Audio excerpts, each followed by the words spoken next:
And if you think about these different stages, for example, this preparation stage, what is a typical, if there is any typical time span for these? If we talk about a big deal or a small deal, are there, typical time span that you can say takes 3 months, this takes a year, or is there any typical example, or is it so different for every negotiation?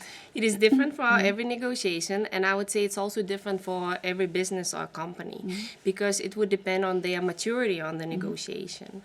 My experience is that large companies very often have a preparation process. They even have a culture of negotiation in the business. They identify that, for example, relationship or long-term partnerships are important, so they might be willing to give a little more for the long-term outcomes. There are companies that have a bit more aggressive negotiation policies and strategies, and they, of course, spend more time preparing.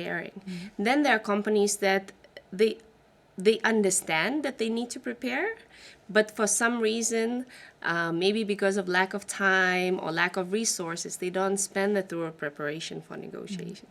And then there is a third category of companies that do not prepare. So they are more like individual people in business that try to negotiate, they attempt to negotiate, and they maybe read something in a book, maybe heard of a few tactics somewhere, but they don't really spend time preparing. So to answer your question, how long it takes, sometimes it can take as long as a month or two to prepare, because you might need to align internally with different categories of different level of mandates. And sometimes it could be enough to prepare one full day if you aligned.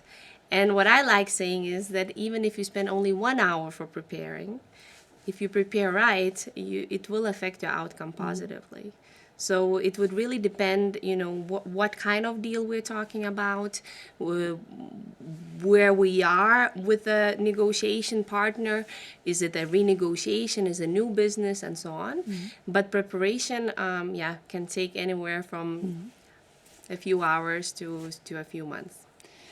And I mean, what is it that we need to prepare? What kind of information are you kind of gathering together with the client, or how do you prepare these clients for these negotiations? That's a very good question.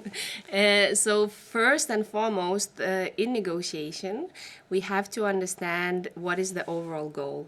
Right? So is that a goal just to minimize your cost and therefore get a discount from the other side? Is that an acquisition strategy to acquire businesses and enter a market? What is the overall goal, the umbrella so-called? When we define a goal, then we have to define objectives, so targets or options that we can create, how we reach our overall goal, what will lead us, right? So it could be pricing, but maybe it could be a certain, if it's a IT negotiation or an innovation contract, maybe it's a certain intellectual property right that allows you to monetize it later, but not today. So what could lead? And duration of the contract, it could be liability clauses and so on. So we have to identify each objective for the business, how we will achieve our overall goal. From there, we have to define our limits, or very often so-called walkaway points. And it's very important that it's defined prior entering into negotiation and that it stays fixed. So very often what I see in business is that we say, well, if that's our limit, we will never go below that.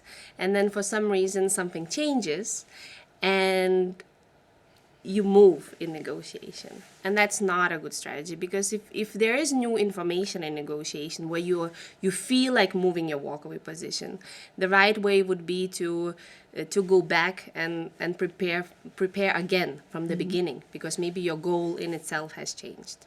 So once we have a limit, the fourth thing is important, that we align internally, so that the decision makers or the person of authority within a business gives you that mandate to negotiate.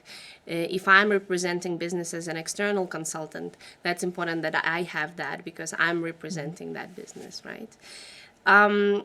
So once we define those, we go to strategy. And negotiation strategy is usually defined by two criteria: relationship and outcome. And if relationship is important, we will normally seek for collaborative approach in negotiation. And if it's purely outcome based negotiation, you might allow yourself a more competing strategy. Although I'm a bigger fan of collaborative approach. But if it's only the outcome, relationship is not important, it's one-time contract, you might go for competing mode. It doesn't mean you are disrespectful or anything, but you're just more focused on the target rather than spending time on building trust and so on. So once you have strategy, it's important to have your tactics defined, or the actions. So some examples could be how you open negotiations. Would you anchor? So anchoring is a term that that frames you in a certain area. If it's price negotiation, then if you're first one to mention that price, the research shows that the final outcome will be closer to the first number mentioned. But you can anchor with everything, not only numbers. So so that would be your actions and tactics. After you define the tactics, it's important that you think about the mindset or the attitude. And it's always overseen preparation point, because people don't spend a lot of time thinking, how will I go into negotiation? How will I feel? What are the triggers that might throw me off? But it's really important how we stand in the negotiation, or how we sit in negotiation. Because if we come confident, and if we have our emotional control intact, then we also come across as more professional, more prepared, not afraid of the other side.